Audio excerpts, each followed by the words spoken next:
Well, hopefully everybody enjoyed that special. That hopefully brings everybody back to when we were children.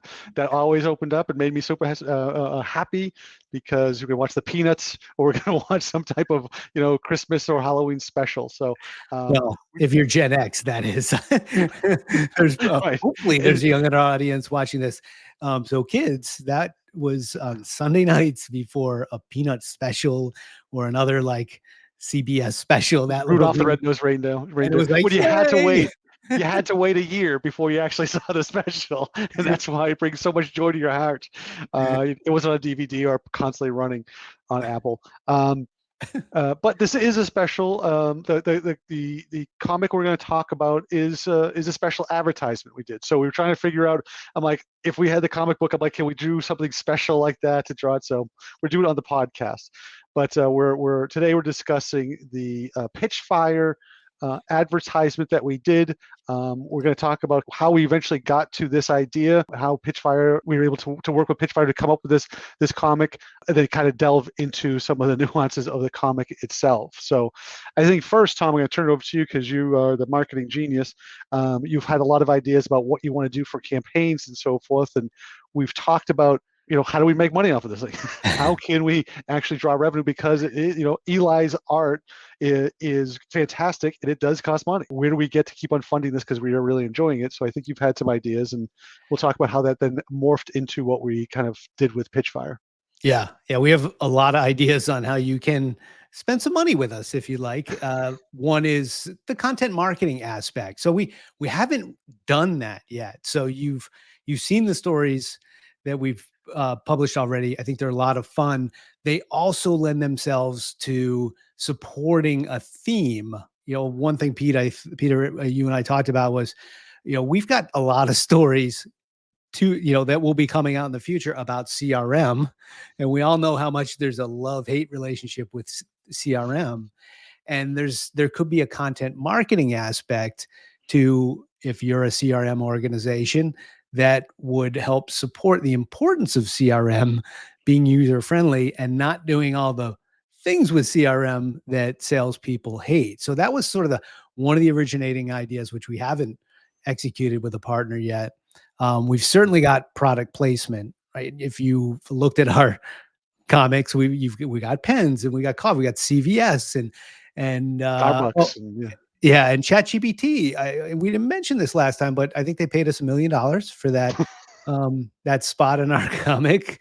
And the check has not arrived yet, but hopefully it will in the next few weeks. Yeah.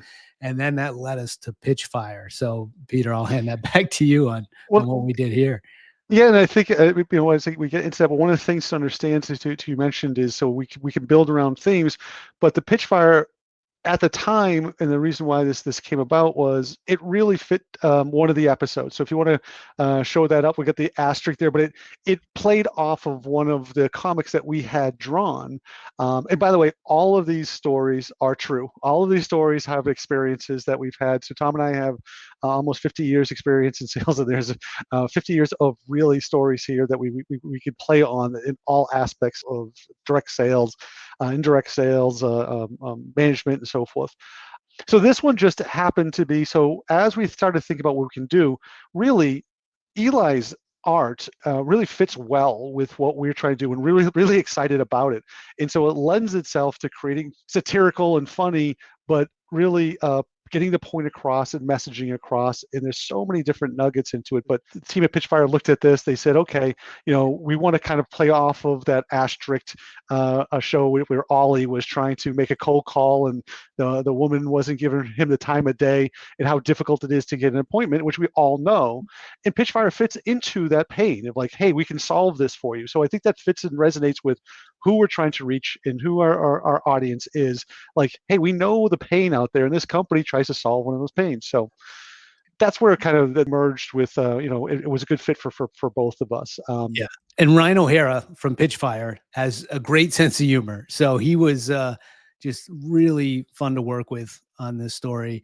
And, the joy of cold calling was the episode that this harkens back to, where Ryan mentions here, like, hey, if Ollie had used Pitchfire, he would have booked that meeting. And yes, our audience are salespeople, sales leaders, and so forth. So we played into that. One other thing I want to focus on here, Peter, is, I was a Mad Magazine junkie growing up. There were a lot of advertisements, sort of, spoofed advertisements.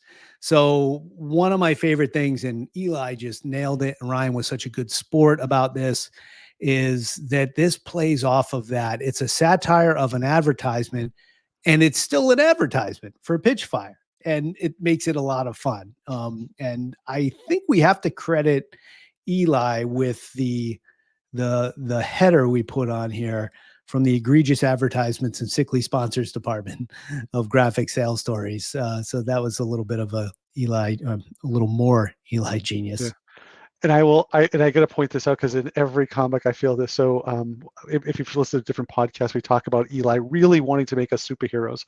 So there's always a feel of superheroes in his things. The Tom to the studios is very, very superhero-like statement that there. So I always find it funny because I always try to find the tidbits is like, how is he going to try to make this superhero-y comic?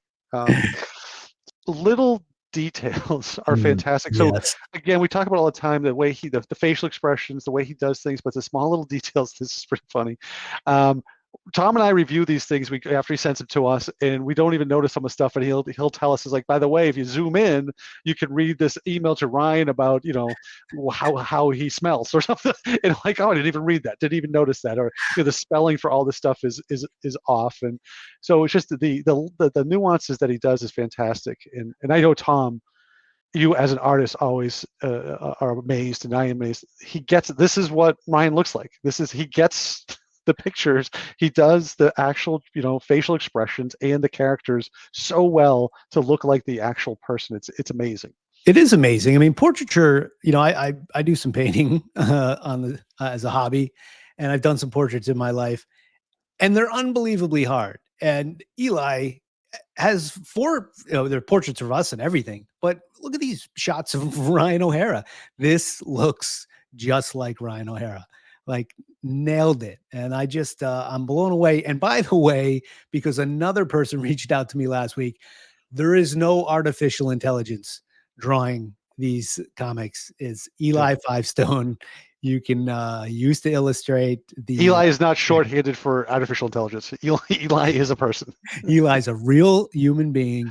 He's working on a book right now. He wrote and illustrated The Tick for years. And he labors over these things. And it's like Christmas morning when I see my inbox and Eli's like, hey, here's the story. And I just hunt for these little nuggets. There's always something he throws in here. Like I think for a couple of days, I didn't think there was real copy here, and you can't probably read this in this video. So you're going to need to go and zoom in on the comic and read that, because that was a little nugget that Eli wrote and put in himself. I had to point Ryan to it too, because Ryan approved the script, but he hadn't seen this little nugget. I'm like, Ryan, did you even look at that? And so yeah, it's like, I haven't. I didn't know that was legible, but yeah, zoom in, folks. There's lots of little gems in here in these comics. The one thing, even as we look through this and we try to think, the little thing that Eli points out to us is a little spider behind his head. And he's like, I really like that spider, and I'm like, yeah, didn't even notice it, but he takes such care of all this stuff. So it's fun, and I think that's the key is Ryan and the Pitchfire understands what we're all about. Right, it's we're using. We've talked about this before, but the graphic novel I think is such a perfect way to get across sales. It's dirty, it's grungy, it's difficult, but it's a lot of fun, and you can have a lot of laughs with it. And there's the details in everything we do. As Eli creates these, but the details you do in your job and everything it resonates strongly. And I think to me we get across so much more by making this a graphic novel with Eli's artistry here, and I think our storytelling. But again, advertisers coming in and having that open mind and giving us the creativity to write this, to put our voice to it, also is to get Eli to have his flexibility. I think it have a big impact out there, because it hasn't been done. It's not done out there, and it's catchy. And I think what we're seeing in the short time that we've had this released is there's a lot of a lot of people responding to it and reacting to it, which we're we're very happy about it. And we love doing it. We love doing it. Yeah. Is there any more unique way than to get your message out there than a story like this? And you do have to work with us, right? Like we have a voice, we have an approach. We're going to do it our way. We're going to support your brand and your message, but you should have a sense of humor about yourself, and you should have some lessons, right? What was really fun about, working with Ryan is that, yeah, Ryan saw the joy of cold calling. It's like, wow, that's, if he used Pitchfire, we're like, well, we can work, let's run with that, and wrote a story. And Ryan trusted us. He came back with some questions, and I'm like, the satire within satire. It's still an advertisement. It's supposed to be said. Like Ryan had good feedback, but also trusted us to use our message, and that's what makes this sticky, right? We're not going to necessarily pander to the audience, but we're not going to pander to the audience, but we're also going to get a clear message apart on the behalf of your brand. Yeah.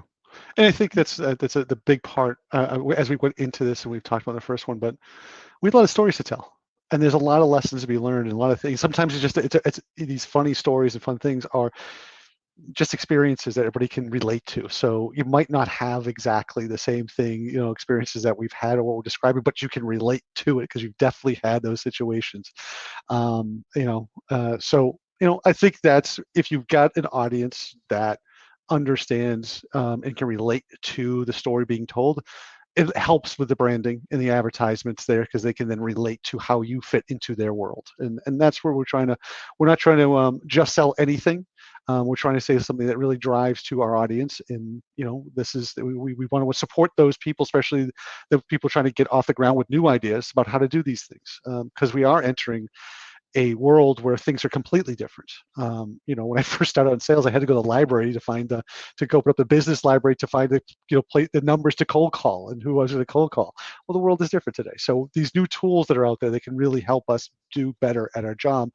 And quite frankly, it might sound wacky today, but all of a sudden they're going to be exactly what we need in the future. And it's be commonplace in the future. I remember hearing the term Google when they first came out. I'm like, what the heck is that? Dogpile in Google. I'm like, what the heck are you guys? And now they're, Google is commonplace. Yeah, a little bit, just a little commonplace. Yeah. So just a catalog, by the way, if you are interested in working with us, there's lots of different ways to do it. There's simple product placement like CVS and ChatGPT, or putting your name on a cup like Starbucks, or there's full content marketing, right? Work with us. We'll develop a whole campaign that you can drip to your audience, that we've written and developed and drawn with you. That's another sort of steady flow of content you can put out to get a message across. I love that one because there's so much we can do together. And then there's the straight up have a good time. We'll write an advertisement like we did here with Pitchfire, and whatever else you can think of, give us a call and we'll figure it out. We want to work with brands, and we want to keep rolling this out, and we want to make a little money along the way. So we'll deliver, and you can deliver the cash. Let's get that. You pay us, we'll deliver. Where's my money, man? Where's my money? Pay up front, no third party post dated checks. Yeah.